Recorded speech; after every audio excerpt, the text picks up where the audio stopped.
When I sit down with my pump, I let my body relax. The gentle pull, the steady rhythm, becomes a song I already know. At first, there's tenderness, like my body is slowly waking up. Then, warmth begins to flow. Soft, steady, comforting. Each moment feels like a release.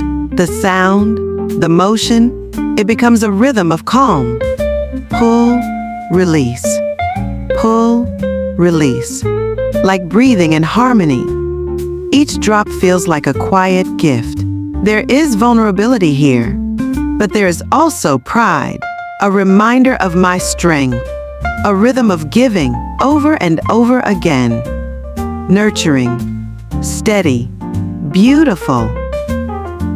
I close my eyes and feel connected to my baby, to myself, to this moment.